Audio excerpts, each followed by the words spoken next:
Street Cred, breaking down all things MMA with Thomas Doscher and Nick Terdick.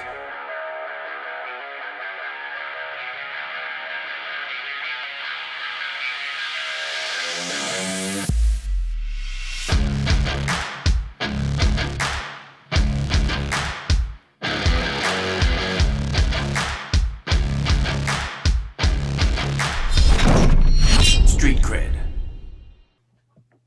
Nick, how you doing, buddy? What's going on? Good to see you, man. You we got too. a big week, UFC, and it could be the biggest week in the history of the UFC. I'm real excited. I don't have to watch any more UFC reruns. Now we get back to the live action. I think it's been 3 full weeks since we've had a live event. Yeah, it's going, and you're going through with withdrawals, right? Yeah, I'm starting to itch, sweating at night. It hasn't been good over here. Now you know what a drug addict feels like when they go to rehab. Yeah, no, it's definitely real. Real excited this weekend. We got a bunch of good fights, and then after that, Wednesday we have the Chiesa Magny fight, and then Saturday, obviously, we have McGregor and Poirier. That's right. So we got three different cards, all in the 7 days. all within the 7-day mark, and they're all good cards. Now, this first one, that's on ABC. When's the last time we saw something on ABC? I was listening to the Ariel and the Ariel show. He was talking to Max Holloway and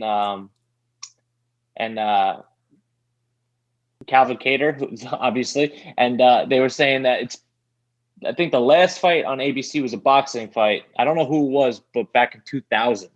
So it's been about 21 years since they've had live, combat sports on ABC. Wow, I didn't realize it was that long. I knew it was a long time ago. Yeah, and they also mentioned that ABC has been airing combat sports such as boxing and all that since 1949, I think they said. So there's a lot of history here. You know what? They were big players in the boxing world. A little before your time, they were big players in this whole combat game, which then it was really only about boxing. Was it free fights or did they have pay-per-views? No, ABC was all free. There was no pay-per-views. The pay-per-views were all relegated to the cable networks. Okay. That was like an HBO kind of thing, where they got you. The pay-per-view cost you more than your month's subscription to the whole damn thing. And that's why, when you listen to the stories about Mike Tyson, that's why people were frustrated, because the undercards were terrible. And Mike, you waited all night, and then Mike knocked somebody out in 32 seconds, and you didn't even get your popcorn. Yeah, and people want their money back. You were in the kitchen grabbing a soda and a beer, and you're running to the TV, and they said it's over. Yeah. No, I would be pretty pissed too. That's why it's, the UFC's got the right formula, They give you, the main cards, we get five really good fights, high-level guys, We're pretty spoiled in that sense. I know. This is a great card. It starts out on Saturday, and it's an early one, right? This Saturday, I believe the main card starts at 3 p.m. Okay. And the fights that we're looking at and that we're going to discuss, okay, that's Calvin Kattar, Max Holloway. What is your take on this fight, Nick, rather? I'm a big Max Holloway guy. If you look at his last 2 fights against Volkanovski, you can argue that he is still the 145-pound champion. Those fights were close, real close, both of them. And I thought he was going to get a third shot at Volkanovski. But the only reason he's not, I believe, is because Brian Ortega did so well against Korean Zombie. They wanted to mix that weight class up a little bit because it was kind of in, gridlock. So now they got a new challenger, a new guy, Brian Ortega reinvents himself. They're calling him Brian Ortega 2.0. He's going to be able to step in against Volkanovski. And now, Calvin Kattar has got his shot at what people think is the uncrowned featherweight champ. Right. And everyone's really big on Calvin Kattar's, his last 2 wins. He beat Jeremy Stevens. In his last fight, he beat Dan Ige. Looked really sharp with his boxing. He's definitely a player in the weight class, but let's not forget who he's up against. You can argue the best featherweight of all time, Max Holloway. Yes.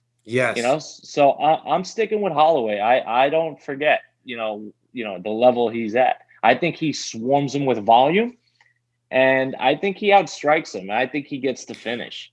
Wow. Now look, I've always said this. I like when we're on the same side, and I like when we're not on the same side because it gives us dialogue.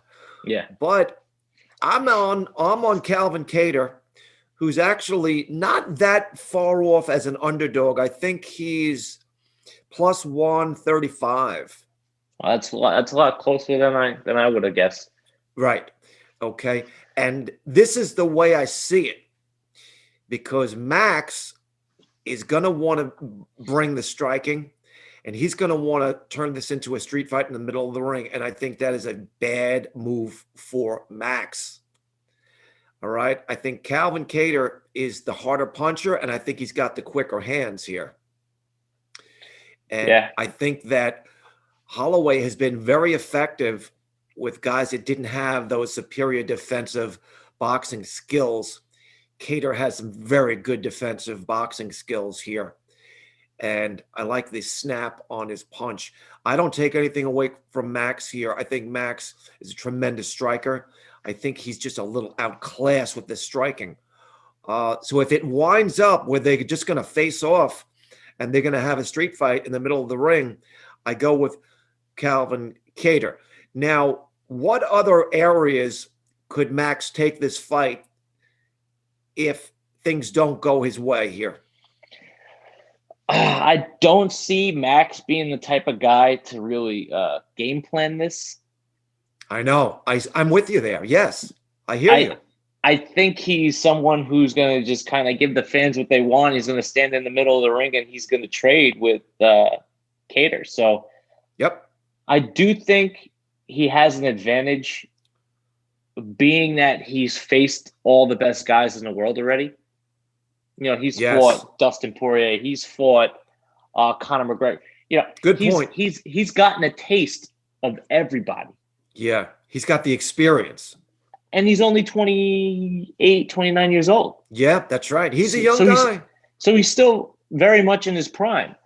So I hear what you're saying. Kattar has great defensive boxing. He's got a lot of power. He's got good snap in his punches, but I think volume gets it done here. And I think the octagon IQ gets it done here. Got it. And I think his experience is going to really, really, really separate him from Calvin Kattar. And I do think that he gets the finish within 3 rounds. Gotcha. Well, you know what? It's going to be now, is it a 3-rounder?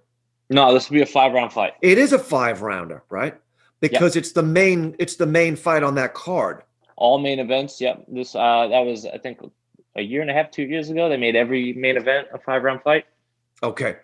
So that element could change things here too, because if Max can take this kid into deep waters, into like the 5th round, we know Max can get there.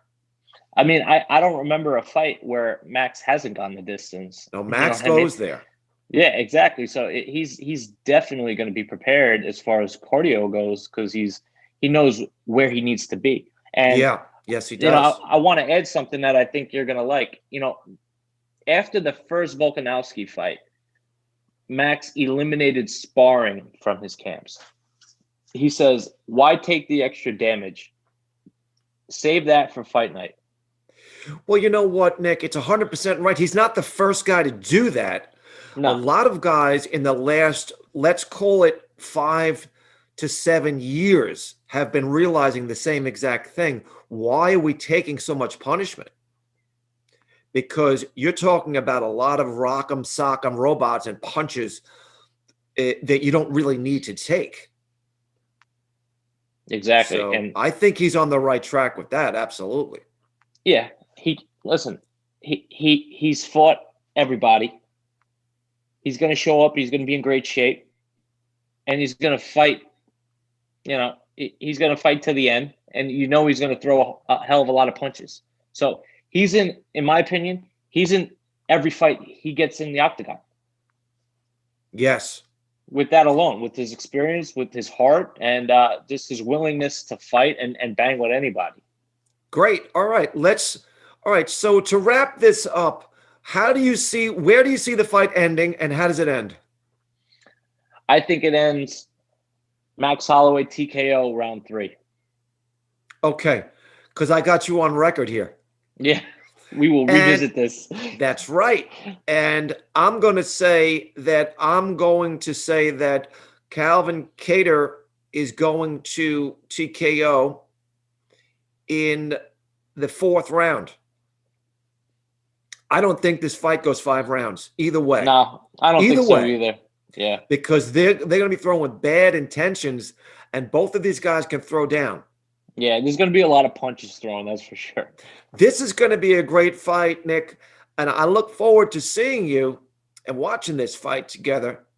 So we're on the opposite side. You're on Max Holloway. I'm on Calvin Kattar. Let it rip. Let's do it. All right, buddy. Thank you. Always a pleasure, my friend. You got it, Tom. Thank you. Take care.